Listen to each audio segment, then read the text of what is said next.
The thunder rolled across the open plains of Wyoming territory as Isaac Morgan discovered the crumpled form of a woman lying unconscious amid the hay in his weathered barn.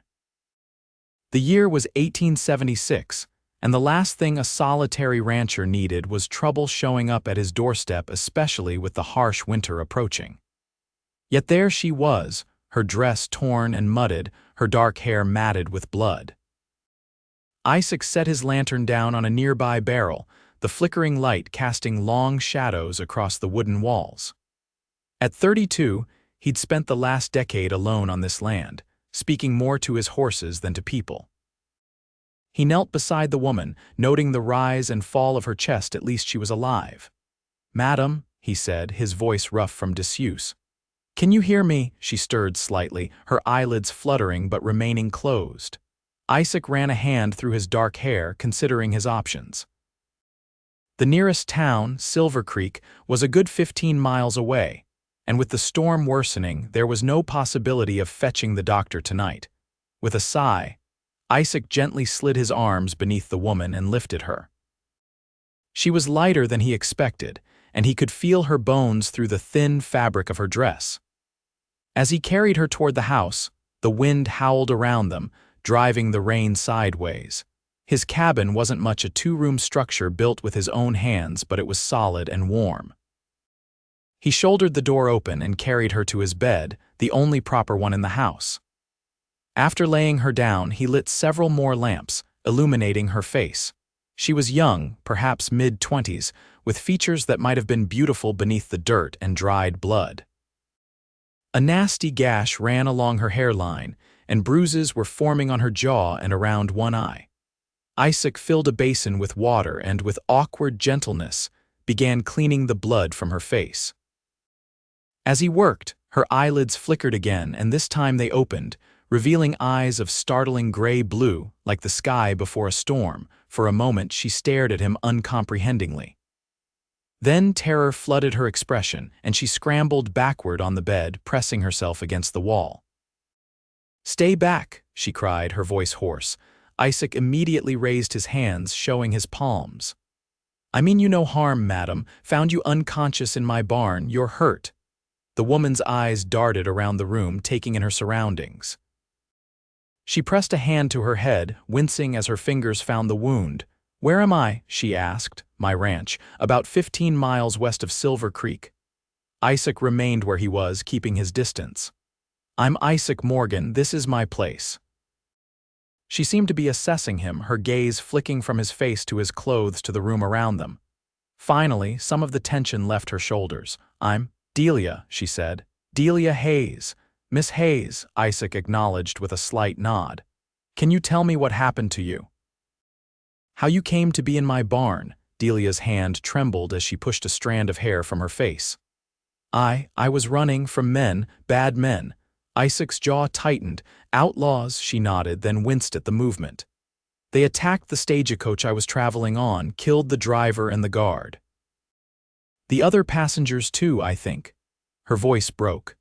"I managed to slip away during the chaos. I've been running since yesterday, hiding when I could. When I saw your barn, I thought I might rest there until the storm passed." Isaac moved to the stove and poured a cup of coffee, which he cautiously offered to her. "Here. It'll warm you." Delia accepted it with both hands, her fingers brushing against his. The brief contact sent an unexpected jolt through Isaac, and he withdrew perhaps too quickly. "Thank you," she murmured, taking a sip. "You're welcome to stay here until you're well enough to travel," Isaac said, moving to stoke the fire. "Though with that head wound it might be a few days. I can ride into town for the doctor tomorrow, weather permitting." "No." The force of her objection surprised them both. She lowered her voice. "Please, I'd rather not have anyone know I'm here. Those men, they might be looking for me." Isaac studied her for a long moment. She was hiding something, that much was clear, but the fear in her eyes was genuine. "All right," he said finally. "No doctor for now, but if that wound gets worse, I'm fetching him regardless." Relief washed over her face. "Thank you, Mr. Morgan." "Isaac," he corrected. "We don't stand on formality out here." That night, Isaac slept on a bedroll near the fire, leaving Delia his bed.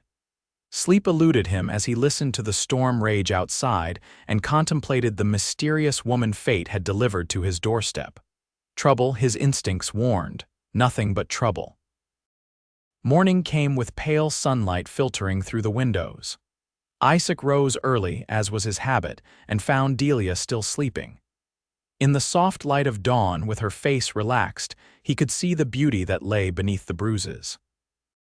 He turned away, uncomfortable with his observation, and quietly went about preparing breakfast. The smell of coffee and frying bacon eventually roused her. Delia appeared in the doorway connecting the bedroom to the main living area, looking uncertain. "Good morning," Isaac said, not looking up from the stove. "Good morning," she replied, her voice still rough from sleep. "I hope I'm not imposing." "You're not," he assured her, though they both knew it wasn't entirely true. A single woman staying with a bachelor was scandalous by any standard, even in the relatively relaxed moral climate of the frontier. Delia moved to the window, looking out at the landscape. "Your land is beautiful. 300 acres, Isaac said with a hint of pride. "Not the biggest spread, but it's mine. Built this house myself, cleared the land." He placed a plate of bacon and biscuits on the table. "Sit, eat." She did as instructed, though he noticed she ate delicately, like someone used to finer settings. Another piece of the puzzle that was Delia Hayes. "How's your head?" he asked, sitting down across from her. She touched the wound gingerly. "Better, I think. Still tender, but the dizziness has subsided. Good." They ate in silence for a few minutes before Delia spoke again. "I can't stay here long. I need to get to Denver." Isaac raised an eyebrow. "Denver's a long way from here. What's waiting for you there?" "A fresh start," she said, her eyes meeting his briefly before dropping back to her plate. "Running from more than just those outlaws, I reckon." She didn't deny it. "We all have things in our past we'd rather leave behind." Isaac couldn't argue with that. He had his own ghosts, after all. "Well, the stage comes through Silver Creek once a week. Next one's due in 3 days. Until then, you're welcome to my hospitality." Delia's smile was hesitant but genuine. "Thank you, Isaac. I'll try not to be a burden." After breakfast, Isaac went about his daily chores. The ranch didn't run itself, and he had livestock to tend to. To his surprise, Delia insisted on helping.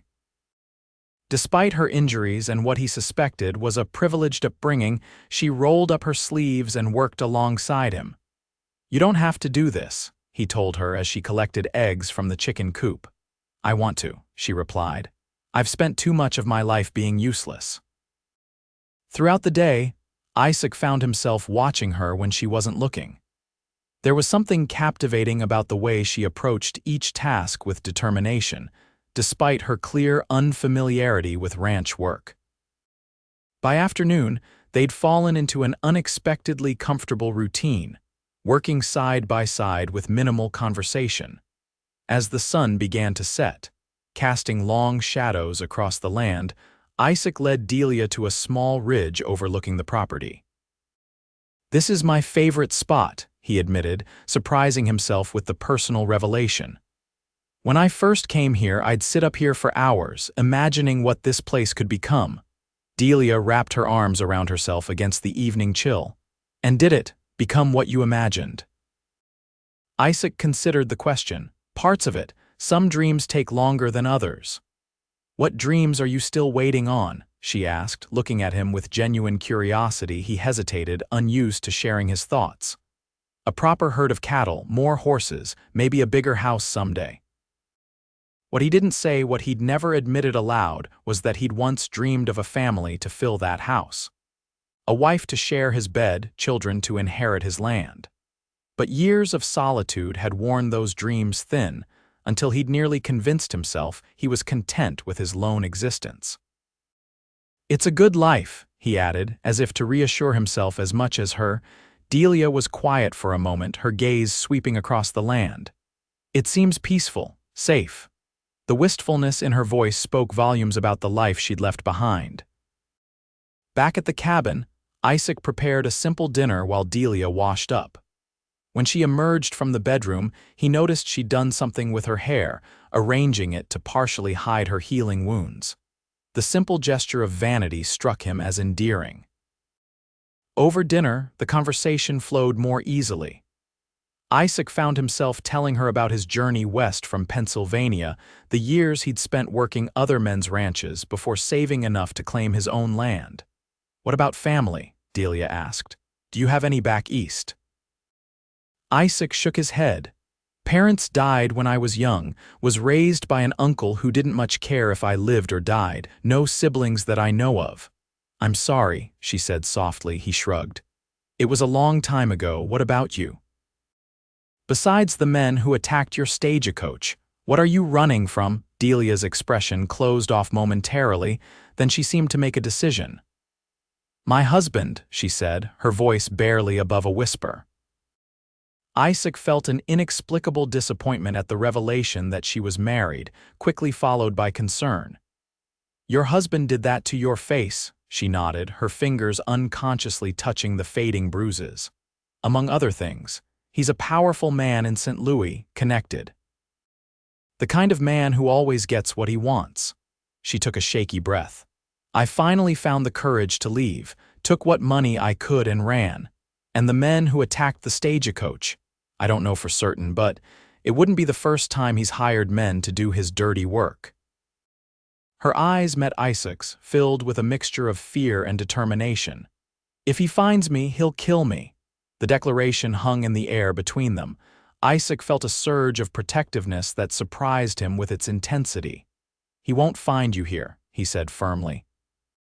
That night, as Isaac lay on his bedroll listening to the wind outside, he found himself more troubled than he cared to admit by Delia's revelations. The thought of someone hurting her made his blood boil, though he had no right to such feelings. She was a stranger, a temporary guest in his home, with a life and plans that had nothing to do with him. Yet as the days passed, Isaac found it increasingly difficult to remember a time when Delia hadn't been there. She integrated herself into his daily routine with surprising ease, learning quickly and working hard. Her head wound healed, the bruises faded, and her true beauty emerged, taking his breath away when he least expected it. They developed a comfortable rhythm, preparing meals together, tending to chores, and in the evenings, sitting by the fire while Isaac taught her to play checkers on a board he'd carved years ago. He found himself laughing more than he had in years, discovering a sense of humor he'd nearly forgotten he possessed. On the third day, the day the stagecoach was due in Silver Creek, Isaac rose before dawn, his stomach knotted with an emotion he refused to name. He dressed quietly and went outside to tend to the horses, working harder than necessary to distract himself from the reality that Delia would be leaving. When he returned to the cabin, she was up, dressed in the same clothes she'd arrived in, which she'd washed and mended as best she could. The sight of her ready to depart hit him harder than he'd anticipated. "I suppose you'll be wanting to head into town today," he said, his voice gruffer than intended. Delia stood by the window, her back to him. "Yes, I suppose I should." Neither of them moved. Finally, Delia turned to face him. "Isaac, she was interrupted by the sound of approaching horses." Isaac moved to the window, peering out cautiously. 3 riders were approaching the cabin at a steady pace. "Stay inside," he ordered, grabbing his rifle from above the door. Delia's face had gone pale. "Is it them?" "The men from the stagecoach? Don't know yet. Just stay out of sight." Isaac stepped onto the porch, rifle in hand but not raised, watching as the riders drew closer. They were well dressed for ordinary travelers, and something about their demeanor put him immediately on edge. The lead rider, a tall man with a neatly trimmed beard, raised his hand in greeting as they approached. "Good morning, friend," he called. "Fine day, isn't it?" Isaac nodded warily. "Can I help you, gentlemen?" "I certainly hope so," the man said, dismounting smoothly. The other 2 remained on their horses, their hands suspiciously close to their holstered weapons. "My name is Howard Phillips. I'm looking for my wife." Isaac's face remained impassive, though his heart rate accelerated. "Your wife?" "Yes, Delia Phillips." "About this tall, dark hair, quite beautiful." Phillips smiled, but the expression didn't reach his eyes. She's run off, I'm afraid, not in her right mind, been worried sick about her. Haven't seen anyone matching that description, Isaac replied evenly. Philip's smile tightened. Are you certain? We tracked her as far as a stagecoach that was attacked several days back, found evidence she survived. This is the only ranch for miles. Like I said, haven't seen her. The man studied Isaac's face, then glanced at the cabin behind him. Mind if we take a look around? Just to be thorough. As a matter of fact, I do mind, Isaac said, shifting his rifle slightly. This is private property. Philip's facade of friendliness dropped away. Listen carefully, Cowboy. That woman is my wife, my property. I know she's here and I'm taking her back with me. Now you can step aside and make this easy, or things can get very unpleasant. Inside the cabin, Delia had pressed herself against the wall beside the window, listening to the exchange with mounting terror. She knew Howard's voice all too well, the false charm that could turn to deadly rage in an instant. She'd seen what happened to people who crossed him. Her gaze fell on Isaac's spare revolver, which he kept in a drawer by the bed. With trembling hands, she retrieved it, checking that it was loaded as Howard had once mockingly taught her to do. A lady should know how to shoot, he'd said, but never at her husband. Outside, the tension was escalating. The two men flanking Phillips had now drawn their weapons, though they kept them pointed downward for the moment. I don't want trouble, Isaac said, but I'm not letting you search my home. Now I suggest you gentlemen move on. Phillips laughed, a cold sound. You're either very brave or very stupid. Do you know who I am? What I can do to you, don't much care, Isaac replied. Phillips nodded to one of his men who raised his pistol. Before he could aim properly, Isaac fired his rifle, the shot kicking up dirt at the horse's feet. The animal reared, nearly throwing its rider. Next one won't miss, Isaac warned. In the chaos that followed, Delia made her decision. She couldn't let Isaac die protecting her. Howard would kill him without a second thought, and his death would be on her conscience forever. She stepped onto the porch, the revolver held tightly in both hands. Howard, she called, her voice steadier than she felt. All eyes turned to her. Howard's face lit up with a predatory smile. Delia, my dear, there you are. I've been so worried. He took a step toward her. Stay where you are, she said, raising the gun. Howard laughed. What's this? Playing the frontier woman now? Put that down before you hurt yourself. I'll shoot you, Howard. I swear I will. No, you won't, he said confidently. You don't have the spine for it. Never did. That's why it was so easy to break you. Isaac had moved to stand beside Delia, his rifle still trained on the men. You heard the lady. Stay back. Howard's face darkened. This doesn't concern you, Cowboy. That's my wife, and I'm taking her home. She's not going anywhere she doesn't want to go, Isaac said. Howard studied them both, his gaze calculating. I see how it is. Found yourself a new protector, Delia, a real man of the frontier. He shook his head. Doesn't matter, he can't protect you forever. Leave, Howard, Delia said. Just leave and don't come back. Or what? You'll shoot me. He took another step forward. You don't have it in you. The gun trembled in Delia's hands, and Howard smiled, seeing her weakness. He took another step. The shot rang out across the open plains, startling a flock of birds from a nearby tree. Howard stopped, his smug expression replaced by one of shock as he looked down at the blood blossoming on his shoulder. But the shot hadn't come from Delia's gun. Isaac had fired, his aim deliberate and precise. That was a warning, Isaac said, his voice deadly calm. Next one goes through your heart. Now get off my land. Howard clutched his wounded shoulder, rage contorting his features. For a moment, it seemed he might order his men to attack regardless. But something in Isaac's steady gaze must have convinced him of the futility. With a venomous glare, he retreated to his horse, his men helping him mount. This isn't over, he spat. Not by a long shot. For your sake it better be, Isaac replied. They watched as the three riders departed, Howard's back rigid with fury even as blood soaked his expensive coat. When they were out of sight, Delia's legs gave way, and she sank to the porch steps, the unfired revolver falling from her numb fingers. Isaac sat beside her, setting his rifle down. "He'll be back," she whispered. "With more men, he'll never let me go."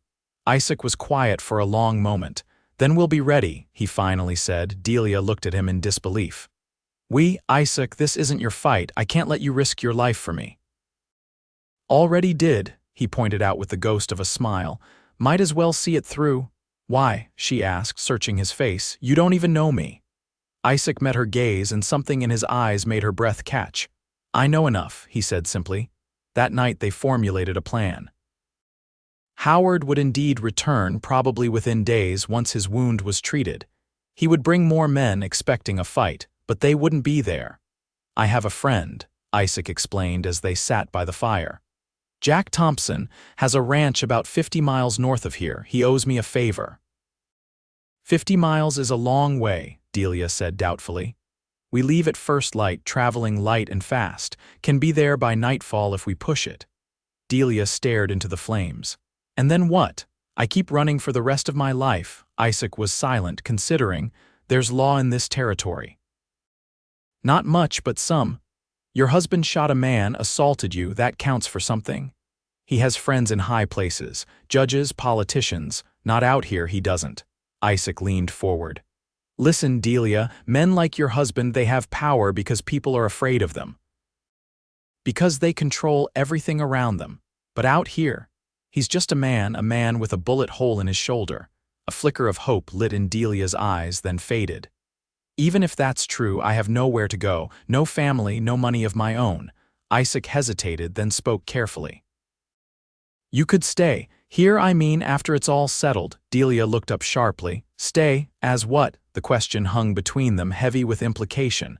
Isaac rubbed the back of his neck, uncharacteristically unsure of himself. "As whatever you want to be," he said finally. "This land, this house, it's too big for one person anyway." Delia's heart hammered in her chest. "Isaac, what are you asking me?" He met her gaze, and in his eyes she saw a vulnerability that matched her own. "I'm asking you to stay. I know it's fast and maybe foolish, but—" He took a deep breath. "These past few days with you have been the best I've had in years, maybe ever." Tears welled in Delia's eyes. "You don't know what you're saying. I'm broken, Isaac." Howard made sure of that. "You're not broken," he said fiercely. "Wounded, maybe, scared, certainly. But not broken." He reached out slowly, giving her time to pull away, and gently took her hand. "I've seen how strong you are, how brave." "I couldn't even pull the trigger," she whispered, ashamed. "Taking a life isn't something to be done lightly." "The fact that you couldn't shoot him doesn't make you weak, it makes you human." Delia looked down at their joined hands. "I don't know if I can be what you want, what you deserve." "I don't want you to be anything but yourself," Isaac said, "and I'm not asking for promises, just a chance. For both of us." She met his gaze again, finding nothing but sincerity there. Slowly, hesitantly, she nodded. "All right, a chance." The next morning they left before dawn, taking Isaac's 2 best horses. Delia rode astride, wearing a pair of Isaac's old trousers, which they'd hastily altered to fit her smaller frame.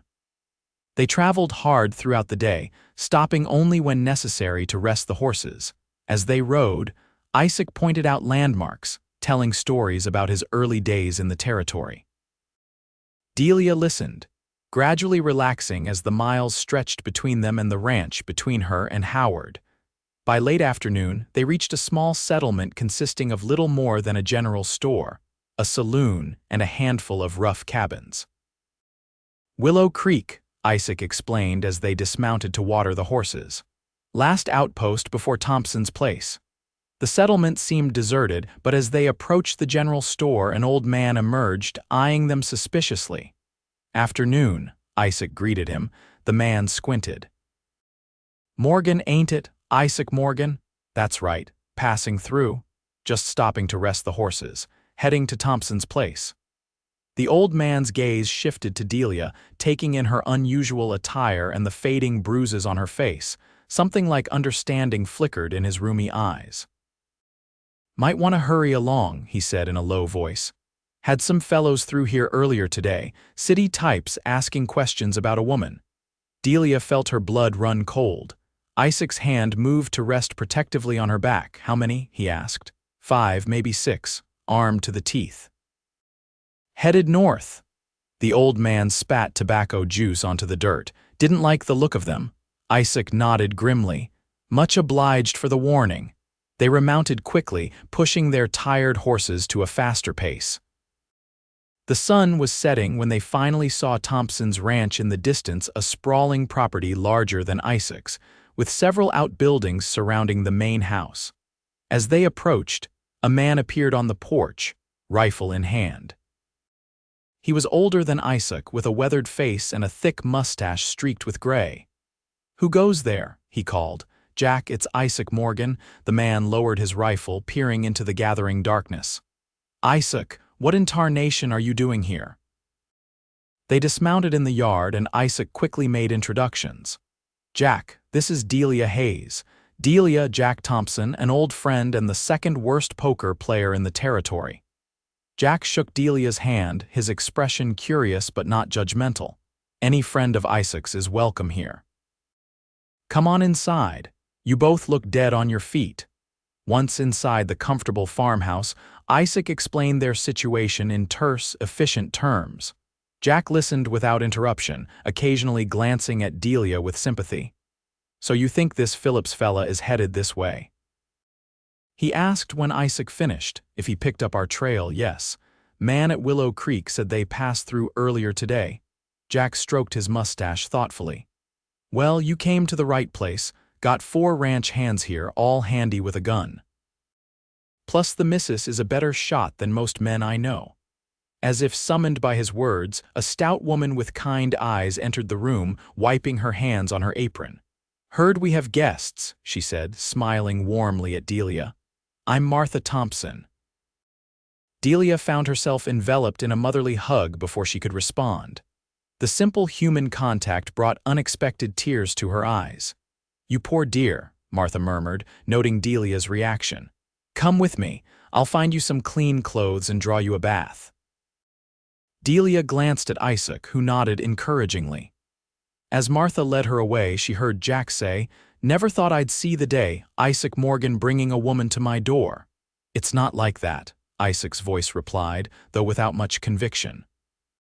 Martha showed Delia to a small but clean bedroom, then bustled about preparing a bath and a connecting washroom. As she worked, she chatted comfortably, asking no prying questions but providing a soothing presence that Delia found immensely comforting. "Jack told me a bit about your situation," Martha said as she poured hot water into the tub. "Not details, mind you, just that you're in trouble and need a safe place." "I'm sorry to impose," Delia began, but Martha waved her apology away. "Nonsense. Any friend of Isaac's is family as far as we're concerned. That boy's been alone too long." She gave Delia a knowing look. "He seems quite taken with you." Delia felt her cheeks warm. "We've only known each other a few days." "Sometimes a few days is all it takes," Martha said with a smile. "Jack proposed to me after knowing me for a week. Been married 32 years now." After her bath, dressed in a borrowed dress that was a bit too large but blessedly clean, Delia joined the others for a late supper. Isaac's eyes widened slightly when she entered the room, and the admiration in his gaze sent a flutter through her stomach. The conversation over dinner was deliberately light, with Jack regaling them with humorous stories about his and Isaac's younger days. Delia found herself laughing genuinely, the constant fear that had been her companion for so long temporarily receding. After the meal, Jack's ranch hands joined them, and plans were made for the defense of the property should Howard and his men appear. The hands would take turns keeping watch through the night, with everyone else ready to respond at the first sign of trouble. As the evening grew late, Martha showed Delia and Isaac to separate guest rooms. Before they parted in the hallway, Isaac touched Delia's arm gently. "Try to get some rest," he said. "We're safe here," Delia nodded. "Isaac, I thank you for everything," he smiled, the expression transforming his usually serious face. "No need for thanks." Impulsively, Delia rose on her tiptoes and pressed a soft kiss to his cheek. "Good night, Isaac." His eyes darkened with an emotion that made her heart race. "Good night, Delia." Despite her exhaustion, sleep eluded Delia. She lay awake, listening to the unfamiliar sounds of the Thompson household settling for the night, her mind racing with thoughts of Howard, of Isaac, of the uncertain future that stretched before her. A soft knock at her door startled her. She sat up, clutching the blanket to her chest. "Who is it?" "It's me." Isaac's voice came low through the door. Delia hesitated only a moment before rising and opening the door. Isaac stood in the hallway, still fully dressed. "Is something wrong?" she asked. He shook his head. "No, just couldn't sleep, thought you might be awake too." She stepped back, allowing him to enter the room. He moved to the window, looking out at the moonlit landscape. "Jack's place always reminded me of what I hoped my ranch would become someday," he said. "Prosperous, full of life." Delia sat on the edge of the bed. "It's a beautiful home." Isaac turned to face her. "What I said earlier about you staying, I meant it, but I understand if that's not what you want." "What is it that you want, Isaac?" she asked softly. He ran a hand through his hair, struggling to find the right words. "I want not to be alone anymore. I want someone to share my life with, someone who sees the beauty in the land like I do." His eyes met hers. "I want you, Delia. I know it's fast and maybe foolish, but I've never been more certain of anything." Delia's heart pounded in her chest. "I'm afraid," she admitted. "Not just of Howard, but of feeling too much, wanting too much." Isaac moved to sit beside her on the bed, careful to maintain a respectful distance. "I know fear," he said. "Lived with it for years after my parents died, fear of caring about anyone because they might leave. Fear of putting down roots because they might be torn up. How did you overcome it?" "I didn't, not completely, but I decided that living in fear wasn't really living at all." He reached out slowly, giving her time to pull away, and gently touched her cheek. "You're the bravest person I've ever met, Delia. You left everything behind to save yourself. That takes more courage than I've ever had." Tears welled in Delia's eyes. "I don't feel brave." "That's the thing about bravery. Real bravery happens when you're terrified, but you act anyway." Delia leaned into his touch, her eyes closing briefly. When she opened them, she found Isaac watching her with such tenderness that it took her breath away. "May I kiss you?" he asked, his voice barely above a whisper. Instead of answering, Delia leaned forward and pressed her lips to his. The kiss was gentle at first, hesitant, but quickly deepened as years of loneliness and longing sparked between them. When they finally broke apart, both were breathing heavily. "I should go," Isaac said reluctantly, though he made no move to leave. Delia caught his hand. "Stay," she said. "Just to sleep. I don't want to be alone tonight." Isaac nodded, understanding in his eyes. They lay down together on the narrow bed, Isaac's arm around Delia's waist, her back pressed against his chest. The simple comfort of his presence lulled her into the first peaceful sleep she'd had in years. Morning arrived with a shout of alarm from outside. Isaac was on his feet instantly, grabbing his gun from where he'd placed it on the bedside table. "Stay here," he told Delia, but she was already rising, pulling on the robe Martha had lent her. "I'm coming with you." They hurried downstairs to find Jack and his ranch hands gathered on the porch, rifles at the ready. In the distance, a cloud of dust signaled approaching riders. "How many?" Isaac asked, joining Jack at the railing. "Can't tell yet, at least 5, maybe more." Delia felt the familiar cold dread settling in her stomach. "It's Howard, I know it is." Martha appeared beside her, pressing a shotgun into her hands. "You know how to use this," Delia nodded. During their journey, Isaac had given her a brief lesson in handling firearms, insisting she be able to defend herself if necessary. "Good," Martha said firmly. "No one's taking you anywhere you don't want to go." The riders drew closer, and Delia's suspicions were confirmed. Howard rode at the front, his left arm in a sling, his face set in a mask of cold fury. Behind him rode 7 men, all heavily armed. They halted about 50 yards from the house. Howard surveyed the defensive lineup on the porch, his gaze finally settling on Delia. "There you are, my dear," he called, his voice carrying easily across the distance. "This is becoming quite tiresome." "Leave, Howard," Delia called back. "There's nothing for you here." Howard's laugh was without humor. "My wife telling me where I can and cannot go, how novel." His gaze shifted to Isaac. "And you, Cowboy, I warned you about interfering in my affairs." Jack stepped forward. "This is private property, mister. You and your men need to move on." "And who might you be, Jack Thompson?" "This is my land, and those people you're threatening are under my protection." Howard's smile was cold. How touching, the frontier code of honor. He addressed his men without taking his eyes off the porch. "Gentlemen, it seems we have a standoff. These good people believe they can defy me with their pitiful display of force." One of Howard's men, a burly individual with a scar across his face, spat in the dirt. "Just say the word, boss. We can take them." "I'm sure you could," Howard agreed, "but perhaps there's a simpler solution." He focused on Delia again. "My dear, you've had your adventure, played the runaway wife, found yourself a rustic champion, very romantic, I'm sure, but it's time to come home." "I'm not going anywhere with you," Delia said, her voice steadier than she felt. Howard's face hardened. "You seem to be under the misapprehension that you have a choice. Let me be clear. You are my wife. You belong to me, and I will burn this entire territory to the ground if that's what it takes to bring you back." "She doesn't belong to anyone," Isaac said, stepping forward. "And she's made her choice." Howard studied him with contempt. "And what exactly are you offering her, Cowboy? A life of poverty and hardship, cooking and cleaning in some miserable shack. Do you even know who she is? What she's accustomed to?" "I know she's a woman who deserves to be treated with respect," Isaac replied evenly. "Something you clearly never managed." Howard's face flushed with anger. "You dare lecture me on how to treat my wife? You, a nobody rancher in the middle of nowhere." "That's enough," Jack interrupted. "You've been asked to leave. Now do it, or face the consequences." Howard's eyes narrowed, calculating.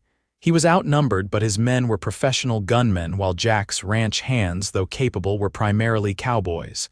It would be a bloody fight with no certain outcome. For a tense moment, it seemed violence was inevitable. Then, unexpectedly, the sound of approaching horses drew everyone's attention. Coming up the road behind Howard's group were at least a dozen riders, led by a man wearing a marshal's badge. Howard's expression flickered with uncertainty for the first time. The newcomers surrounded his group, effectively trapping them. "What's going on here?" the marshal demanded, his hard gaze taking in the scene. Jack stepped forward. "Marshal Jenkins, good timing. These men were just threatening me and my guests on my own property." The marshal looked at Howard. "That true, mister?" Howard composed himself quickly. "A misunderstanding, Marshal. I'm simply trying to recover my wife who's been unwell. These people are harboring her against her best interests." "That's a lie," Delia said, stepping to the front of the porch. "Marshal, my name is Delia Hayes, not Phillips. This man is my husband in name only, and he's been abusing me for years. I left him to save my life." The marshal studied her, noting the fading bruises still visible on her face. "Serious accusation, madam." "It's the truth," Isaac said. "He and his men attacked a stagecoach to find her, killed the driver and guard, came to my ranch armed and threatening. I've got the bullet wound in his shoulder to prove it." Howard's composure slipped. "You can't possibly believe these people over me. Do you know who I am? I have connections, in St. Louis maybe," the marshal interrupted. "But this is Wyoming territory, and out here, your connections don't mean much." He turned to one of his deputies. "Harmon, take statements from everyone. I want to know exactly what happened." What followed was a lengthy process of interviews and testimonies. The marshal was thorough, speaking to each person individually. When he finally approached Howard again, his expression was grim. "Mr. Phillips, based on the testimonies I've gathered, I'm placing you under arrest for assault, attempted kidnapping, and suspicion of murder regarding the stagecoach attack." Howard's face contorted with rage. "This is absurd. You can't arrest me based on the word of a mentally unstable woman and some backwater ranchers." "Actually, I can," the marshal said calmly. "And I am." He nodded to his deputies, who moved forward to disarm Howard. For a moment, it seemed Howard might resist. Then, with a cold smile, he allowed himself to be taken into custody. "This isn't over," he said, his gaze fixed on Delia. "Not by a long shot." As Howard was led away, Delia felt a strange mixture of relief and disbelief. Could it really be that simple? After years of living in fear, could Howard's power over her be broken so easily? The marshal approached her. "Madam, I'll need you to come to town tomorrow to make a formal statement. We'll be holding Mr. Phillips for trial, but it would help to have your testimony in writing." Delia nodded. "Of course, Marshal, thank you." As the lawmen departed with their prisoners, a stunned silence fell over the Thompson ranch. Jack was the first to break it, letting out a low whistle. "Well, I'll be damned. Jenkins showing up like that was some kind of miracle." Martha cleared her throat. "Not exactly a miracle. I sent our youngest hand to fetch him first thing this morning as soon as we spotted those riders on the horizon." Jack looked at his wife with admiration. "Woman, you continue to amaze me after all these years." Inside the house, as the excitement died down, Delia found herself overwhelmed by the sudden turn of events.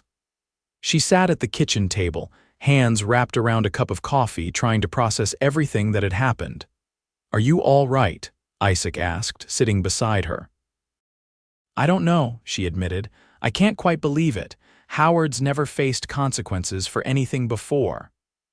"The law might work differently here than in St. Louis, but it still works," Isaac said. "And from what the marshal said, they've been looking for whoever attacked that stagecoach." "Your testimony could put Howard away for a long time," Delia nodded slowly. "It's just, for so long he seemed untouchable, all-powerful." "No man is all-powerful," Isaac said, "especially not out here." She looked at him, really looked at him, taking in the quiet strength in his features, the kindness in his eyes. "What happens now?" she asked softly. "That depends on you," Isaac replied. "The threat's contained, at least for now. You're free to go wherever you want, Denver like you planned, or somewhere else. And if I wanted to stay, with you," the hope that bloomed in Isaac's eyes warmed her heart, "then we'd go back to my ranch, our ranch, and build something together, something good." Delia reached across the table and took his hand. "I'd like that," she said. "I'd like that very much." The next day, they rode into the small town of Fort Collins, where the marshal's office was located. Delia gave her formal statement, detailing years of abuse at Howard's hands and his pursuit of her across the territory. The marshal listened gravely, taking careful notes. "Mrs. Phillips Hayes," Delia corrected firmly. "I prefer to use my maiden name." The marshal nodded. "Miss Hayes, then. Based on your testimony and the evidence we've gathered, I believe we have a strong case against your husband. However, I should warn you that trials out here can be unpredictable, and a man with your husband's resources might still have some tricks up his sleeve." "I understand," Delia said, "but I'm finished running. Whatever happens, I'll face it." As they left the marshal's office, Isaac took her hand. "Proud of you," he said simply. They spent the night in a small hotel in town, in separate rooms as propriety demanded. In the morning, they began the journey back to Isaac's ranch, traveling at a more leisurely pace than their frantic flight had allowed. Along the way, they really talked about their pasts, their dreams, their fears. Delia told Isaac about her childhood in Boston, her father's death that had left the family destitute, and her mother's desperate arrangement of her marriage to Howard at 18. Isaac shared stories of his early struggles to establish his ranch, the loneliness of the frontier, and his gradually abandoned hope of finding someone to share his life with. "Not abandoned anymore," he said, looking at her with a warmth that made her blush. By the time they reached the ranch, 3 days later, it felt to Delia like coming home. The simple cabin that had once seemed so alien to her now represented safety, possibility, future. Isaac helped her down from her horse, his hands lingering at her waist. "Welcome home," he said, his voice husky. Delia looked up at him, at this man who had risked everything for her, who saw her not as property or an ornament but as a person of value and strength. And in that moment, despite all the uncertainty that still lay ahead, she knew with absolute clarity that she loved him. "Isaac," she said, her voice catching. He silenced her with a kiss, drawing her against him with a gentle urgency that spoke of long, restrained desire. When they finally broke apart, both breathless, he rested his forehead against hers. "I love you," he said simply. "I know it's fast and maybe foolish." Delia laughed, joy bubbling up inside her. "You keep saying that, but I don't think it's foolish at all. No, no." She touched his face, marveling at the right to do so. "I love you too, Isaac Morgan, and I want to build a life here with you." In the weeks that followed, they did just that. Delia threw herself into learning the workings of the ranch, proving to be a quick study and a tireless worker. Isaac expanded his operations, hiring 2 hands to help with the increasing workload as he acquired more cattle and horses. Word came from Marshal Jenkins that Howard's trial was set for the following month. Delia prepared herself for the ordeal of testifying against him, drawing strength from Isaac's unwavering support. The day before they were to travel to Fort Collins for the trial, Isaac took Delia to the ridge overlooking the property, the same spot he'd shown her on her second day at the ranch. The land stretched out before them, golden in the late afternoon sun. In the distance, a herd of cattle grazed peacefully, while closer to the house, the newly expanded corral held a dozen fine horses. "It's changing," Isaac said, his gaze sweeping across his land. "Growing, like us." Delia leaned against him, her head on his shoulder. "It's beautiful." Isaac turned to face her, taking both her hands in his. "Delia, I know we haven't known each other long by most standards, and I know there's still uncertainty ahead with the trial and everything after. But I also know that I love you more than I thought it was possible to love anyone." Delia's heart swelled as she recognized the solemnity in his expression. "Isaac," he dropped to one knee before her, still holding her hands. "I'm asking you to marry me. Not because it's proper or expected, but because I want to build a life with you, a family, a future, because when I look at you I see everything I never knew I was missing." Tears filled Delia's eyes, but they were tears of joy. "Yes," she whispered. "Yes, Isaac, I'll marry you." He rose and pulled her into his arms, lifting her off her feet in his exuberance. Her laughter rang out across the open plains, free and unrestrained. That night, they sat on the porch of their cabin, watching the stars emerge in the vast Wyoming sky. Delia's head rested on Isaac's shoulder, his arm around her waist. "What do you think will happen?" she asked. "At the trial."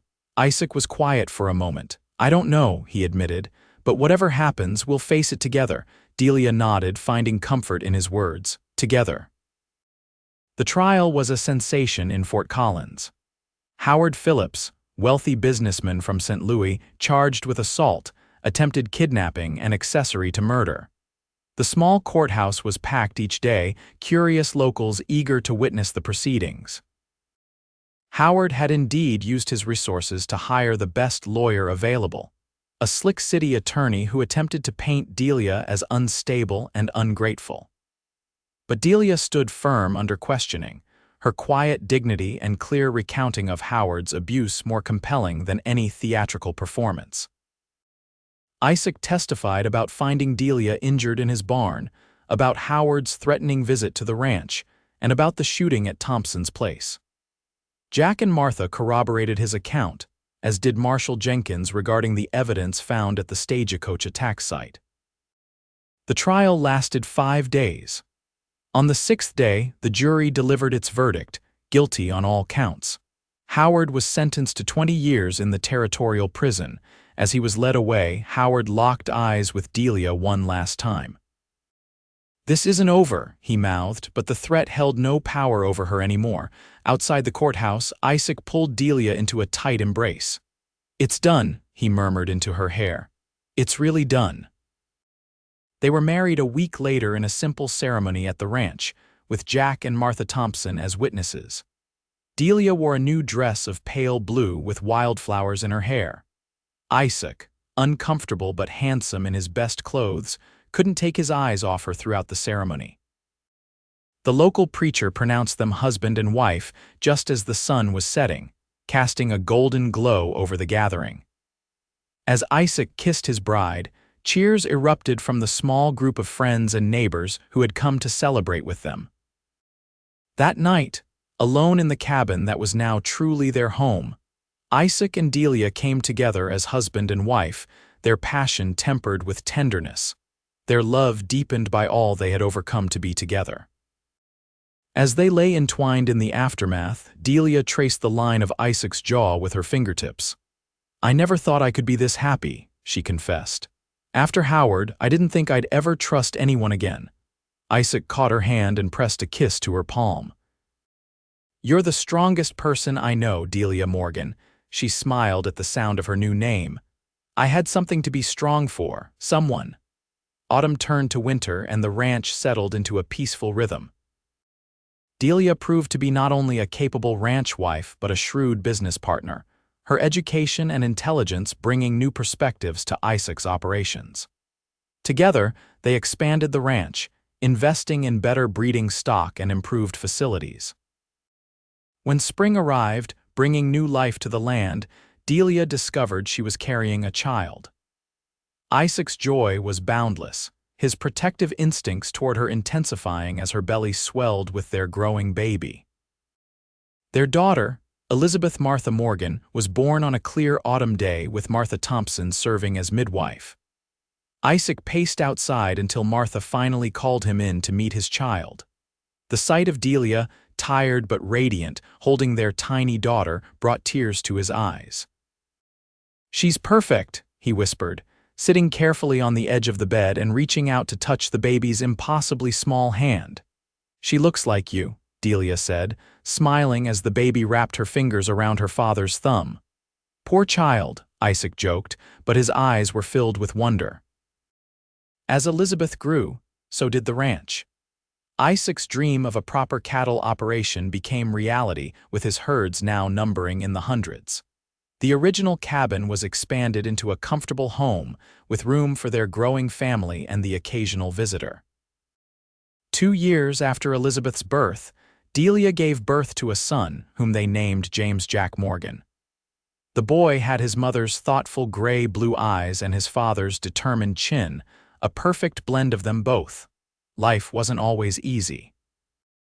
The Wyoming Territory presented constant challenges: harsh winters, summer droughts, the occasional rustler or predator threatening the herds. But Isaac and Delia faced each challenge together, their partnership growing stronger with each obstacle overcome. 5 years after they first met, on the anniversary of the day Isaac found Delia in his barn, they stood together on the ridge overlooking their land. The ranch had grown beyond Isaac's early dreams, now one of the most prosperous in the region. Their children played nearby, their laughter carrying on the wind.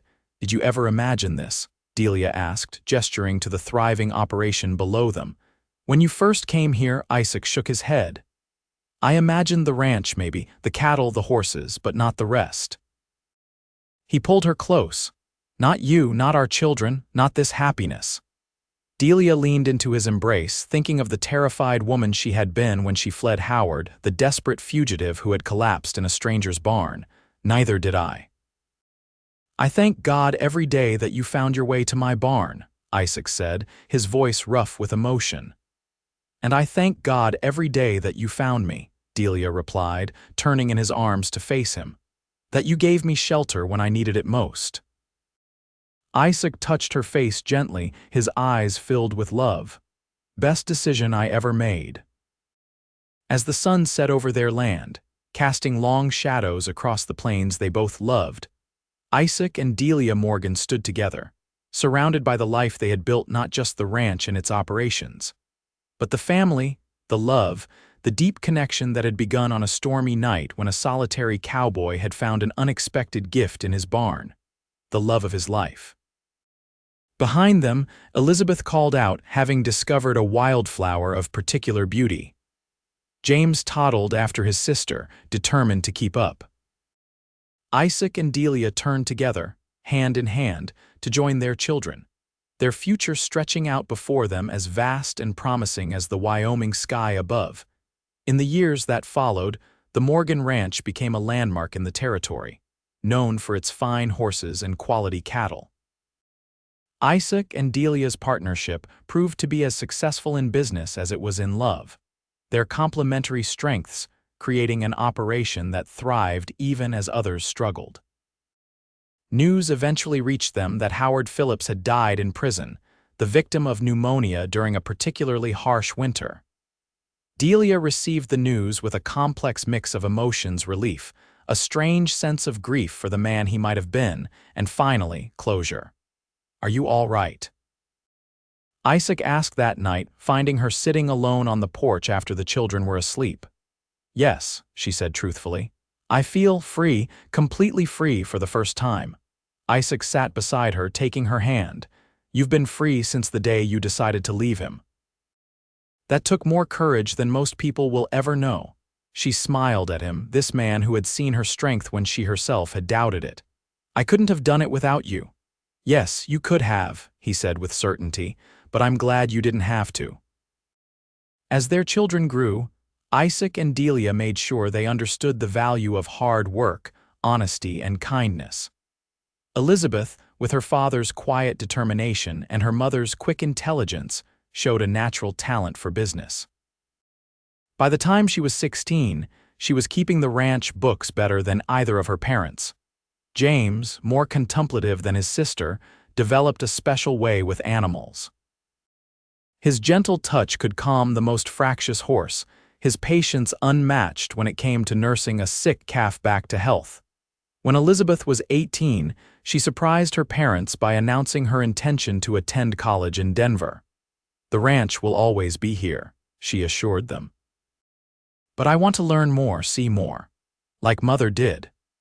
Though it pained them to see her go, Isaac and Delia supported her decision, proud of the independent young woman they had raised. James, at 16, stepped up to fill the gap his sister left, taking on more responsibility at the ranch. "Someone has to keep an eye on things while Beth's off getting educated," he said with a grin. 2 years later, Delia and Isaac welcomed their third child, a surprise late in life that brought them renewed joy. They named her Hope, for that was what she represented to them, the enduring hope and love that had defined their life together. As the 19th century drew to a close and the 20th beckoned, Wyoming prepared for statehood. The wild frontier of Isaac and Delia's youth was gradually giving way to a more settled existence, with railroads, telegraphs, and other modern conveniences changing the face of the West. Yet the essence of their life remained the same: the land, the work, the family they had built together. On their 20th wedding anniversary, Isaac took Delia back to the ridge where he had proposed. 20 years, he marveled, his hair now streaked with silver but his eyes as warm as ever when they looked at her. Seems like yesterday and forever at the same time. Delia, still beautiful at 46, her face lined with the evidence of a life fully lived, smiled at her husband. "The best 20 years of my life." "Mine too," Isaac said, pulling her close, "and we've got many more ahead of us," and they did. They watched their children grow into adults they could be proud of. They welcomed grandchildren, teaching them to ride and respect the land as they had taught their own children. They weathered droughts and blizzards, economic hardships and personal losses, always together, always finding strength in each other. When Isaac passed away peacefully in his sleep at the age of 78, Delia was at his side, as she had been for nearly 50 years. Though her grief was profound, she found comfort in the life they had shared and the legacy they had created together. The Morgan Ranch continued to thrive under James's capable management, with Elizabeth returning from her successful career as an attorney to help settle her father's affairs. Hope, who had inherited her father's love of the land, worked alongside her brother, ensuring that the ranch Isaac had built would continue for generations to come. Delia lived to see her great-grandchildren, telling them stories of the early days of a frightened woman who found shelter in a stranger's barn, and of the good man who opened not just his home but his heart to her. "Your great-grandfather," she would tell them, her eyes still bright despite her advanced age, "was the bravest, kindest man I ever knew. He saved me in every way a person can be saved." And when asked if she regretted any part of her life on the frontier, the hardships, the isolation, the back-breaking work, Delia Morgan would shake her head, a smile lighting her weathered face. "Not for a moment," she would say, "because it gave me Isaac. It gave me all of you. It gave me a life filled with more love than I ever dreamed possible." Delia lived to the remarkable age of 92, passing quietly in the spring of 1942, as the world was once again at war. She was laid to rest beside Isaac in the small family cemetery on the ridge overlooking the ranch, where they had stood so many times throughout their life together. On her headstone, beneath her name and the dates that marked her long life, were engraved the words she had chosen years before: "Found shelter, found love, found home." And so ended the story that began on a stormy night in 1876, when a solitary cowboy discovered an unexpected gift in his barn, a woman who would become his partner, his joy, and the love of his life.